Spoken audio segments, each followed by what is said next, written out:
might have caught my live, but I had to delete it because it wasn't until afterwards that I realized the audio and everything was not audioing. The Wi-Fi was really bad. So I'm trying it again and I'm hoping that it films. If not, I'll do it a third time later on. But I wanted to come on to talk about a story that I read some time ago. It's about a young woman who was working two full-time jobs remotely. She was hitting every deadline in both. She was outperforming her colleagues, even. There was no qualms, no questions about her performance. However, when HR realized what was happening, she got fired from both of those jobs. That story has been going around. I've been told it may not be true. However, I know of people who have been threatened with their jobs because they have another job, or they're setting up their business. A few weeks ago, I did another video on a young man on Instagram who was fired because he had another job, or again, not another job. Well, he was building his business, and whether or not it's true that this particular story of the young woman with two full-time remote jobs, what I do know from years of being in corporate, from all the other stories that I can name you, it can absolutely happen. This article may have been written, just for being written's sake, but we know that it can happen. And what I want you to look at for a minute is not the fact that she had two jobs, but what performance means for corporate. She wasn't failing. She was hitting all of her deadlines. Performance was high. Why would you fire somebody? So, for example, one of my clients was threatened with her job because she's building a business and a very successful business outside. She was threatened with her job, told her job would be in jeopardy because of what she's doing outside. And it is not, before anybody says, about policies and procedures, it's not in direct competition. There's no breach of contract. There's no breach of confidentiality. There's nothing like that. It's literally because she's building something successful outside. And that's what we need to look at. There's no issues with her performance within her job. But until we understand that performance does not reward that corporate, until we understand that corporate does not reward your performance in isolation, many of us will remain stuck. And I was on that treadmill for quite some time, thinking that all I needed to do was perform. All I needed to do was, do my job to the best, hit the exceeds, or what was it? When you do your performance evaluations and things at the end of the year, you either get, not met, exceeded, or succeeded. Whether you got an exceeded or succeeded, that was great. You just didn't want to get a not met. And you think that you're going to get the promotions. You think that you're going to get the support to move forward because of your performance. But that's not true. Corporate does not reward performance in isolation. Corporate only rewards performance when there is control attached, if there is predictability, if you are aligned with everything they want you to do, and most importantly, perceived loyalty. Corporate will reward that above everything. It's really like a jealous lover. It wants your undivided attention. And this is where some of us come unstuck. We get that rude awakening that you are hitting all of your demands, or all of the demands, you're doing everything, but maybe you're somebody who's quite vocal at your job and you realize, how come I'm not getting the promotion, even though I'm performing better than X, but X seems to be flying by, and they may not be performing as well. Corporate doesn't value performance as much as we think it does. And if you ever start becoming more visible, holding corporations, your company, your organization to account, your performance doesn't really matter as much. You will begin being seen as a threat. So imagine being the person who is now doing something outside of the organization. When HR see that you're doing something else, they see that as divided attention. You are not 100% focused here. So clearly, you can't be doing your job well. If you have undisclosed commitments, you can't do, you can't do, you don't no longer want to do overtime. You no longer want to do certain things. That means you pushing yourself a little bit further in the job. You might not want the promotion anymore. You start being looked at quite differently, because they think, okay, so you've got commitments that don't align with the organization anymore. Doesn't matter if you're hitting every single target. That is seen as a liability. And anything that looks like reputational exposure.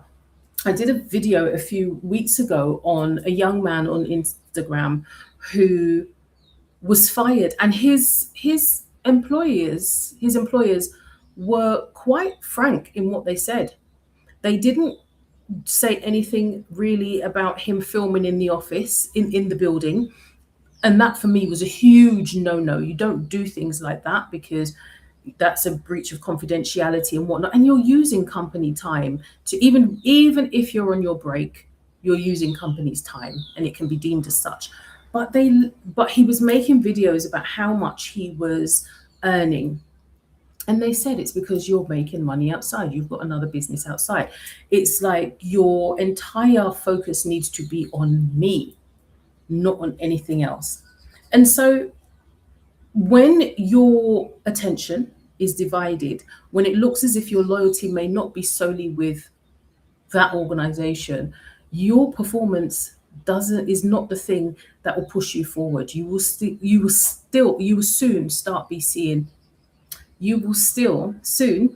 be seen as a liability. Oh, words are jumbling up today.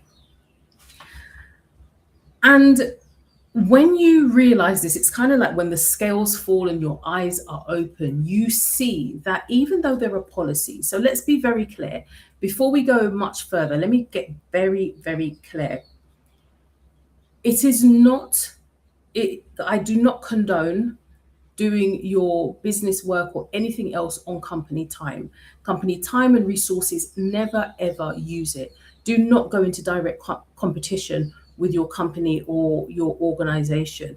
If there are policies around disclosure, you do have to do that. But just be sure and just be clear on what the policies are. However, ignore the fact that people are building businesses or having separate jobs. What is really the underlying factor beneath having another job or building a business? The issue with it. The issue is not your undivided attention. The issue is control. Corporate structures are designed to control your time, your energy, and your output, which is why, if you watch my previous video, there was a manager who told me, and this was during the time when I was training, he said, whenever you are away from your desk, ensure that you are holding a file, because it gives the impression that you are busy. Every single second of your time in corporate needs to be accounted for, which means that for the people who have been fired for having second jobs, for building businesses, I can guarantee you that the job that they held is no longer the same job that is no longer the same job as it would appear now. I can guarantee you that they would have piled more responsibilities onto that post, and whoever is coming in next is going to have to do more work, but for the same pay. So your performance does not protect you. Control is what protects you. If you are somebody who is towing the line, doing everything, not questioning, then you'll be fine. But if you don't understand that you are being controlled, then you are exposed. And,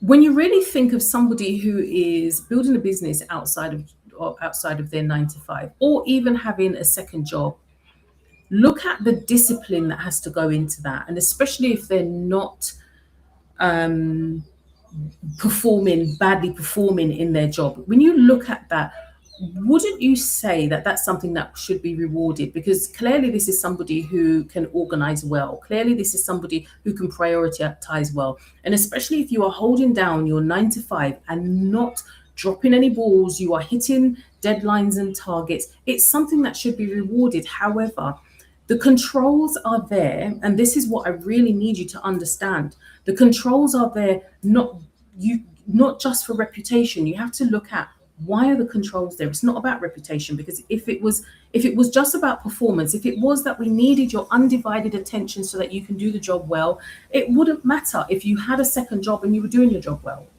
But you can be doing your job well, you can be performing, you can be doing everything that's needed, and you can still fall foul of the policy, because you are meant to have all of your time and your energy go towards corporate. And this is the same corporate that pays you just enough so that you have to keep coming back, but not enough. Sorry, it pays you just enough that you are comfortable, but not enough so that you have to keep coming back. Not enough so that you can save for the future that you might want. Just enough so that you can have the holidays that you want. Not enough that you can put money aside to say, you know what, I can leave my job now and I can go do my business.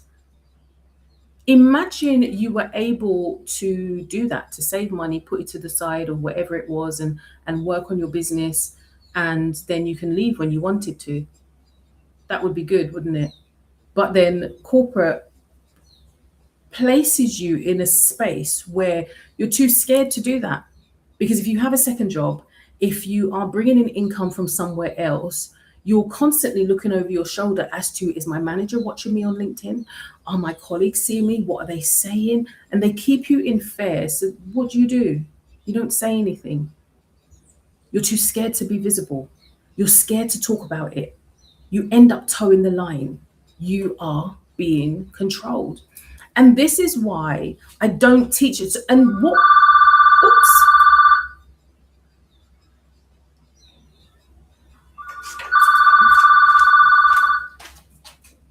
Hello. Good morning. Good morning.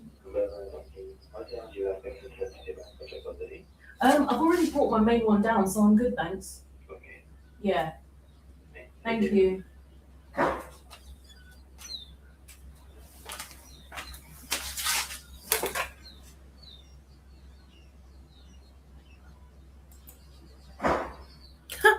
I don't know if you heard that, but anyway, I had a call in the middle of the stream, so I need to get myself back to where I was. This is why people stay stuck in their corporate jobs, because they become too scared to show up online. I know people who have so much to share. They have great ideas that they want to bring to fruition. They are on places such as LinkedIn. They have ideas for businesses, but they are too scared to be visible online because they're worried about what their colleagues will say, what their managers will say, and how it would be construed. But that's why many will just leave their job without a plan, because you haven't had time to process what you need to do to get out. And the easiest thing to do would be to just hand in your resignation and try to figure it out afterwards. And sadly, a lot of the advice that is given to people who are in corporate is just take the leap and grow your wings on the way down. That is absolutely the worst advice you can ever give, because it means that you are leaving without a plan. It means that you're leaving without structure. It's reckless. When I handed in my resignation, I'd already been planning my leave. I had a whole, I had the whole setup of what I needed to do when I left my job. However, and this is what's going to be in my book that's coming out soon, I still had a wobble.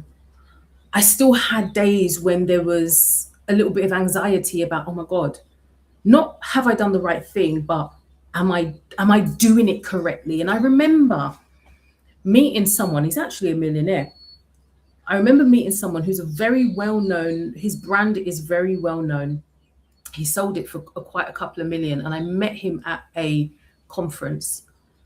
And it was during that time when I was having one of, I'm listening to everybody talk about what it took to build their business. And I sat there thinking, oh my God, am I going to be able to do this? I know that this is what I need to do. I'm not going back to my job, but it feels like a mountain of a task, because when you come out, you start seeing other things. And I went up to him in one of the breaks and I said, I've literally just left my job. I kind of know what I'm doing. I have my plan. I said, but how do I do it? And he said to me, just do it. The advice was just do it. And this is the advice that a lot of, I'm not saying it's not great advice, because I just need to knuckle down and do it. But for many people, if you don't already have a plan, the just do it advice isn't helpful, because just do what and how. And so that's why I don't tell people, and I don't teach people to just take the leap and grow your wings on the way down. This is why I talk about owning your wings. You already have your wings. I don't teach people to take reckless games with their income and their reputation. I do teach people that whilst you're in corporate, this is how you stay on the right side of the rules, the regulations, the policies, but you are able to build your income streams strategically. You are able to protect your professional identity and the reputation of the organization, because they are still the ones who's forming your main income. You're still responsible to them, and you are still responsible for their reputation. You still carry that. And I teach them how to test their capacity safely, test their offers, leverage their skills, and start making money whilst you are in corporate. Because that's where people get stuck. Because if you are not making money whilst you're in corporate, you are never going to leave. But corporate makes it so that it's very difficult for you to generate alternative streams of income whilst you're in corporate, because the whole premise of it is you need to be in there to keep the corporate machine running. And for those of you who want to stay in there, that's absolutely great, but it doesn't work for the people who actually want to get out. So if you're listening to this and you're a professional who's trying to figure out how to build your income without risking your job, then download the free guide that I've created. It's called Post Online Without Risking Your Job.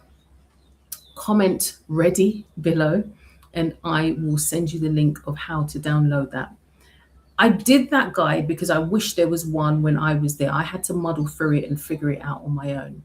But I did it because we don't have time to play with our income, our visibility, and our stability when it comes to jobs. Many of us, when I was in corporate, I was a single parent. I had children clearly looking after. I had responsibilities, a mortgage. And what you don't want to do is mess up the secure income that you had whilst you're trying to figure out, how do I move into another income stream that is nowhere near covering your bills as yet? And people will tell you just need confidence and you just need to do it. No, you need to take action. Confidence doesn't come until you get actions and results. But before you take action, you need to know what the rules and regulations are. You need to know what the policies are. You need to have your plan together. And that's why I've put together the guide. So thank you very much for coming in today. And I'd love to hear from you. If you've got this far, I'd love to hear from you. Does it worry you when you think about being visible and think about the impact that it could have on your job? What does that do for you? I'd love to hear from you. Until the next video, take care. Have a fabulous day. Bye.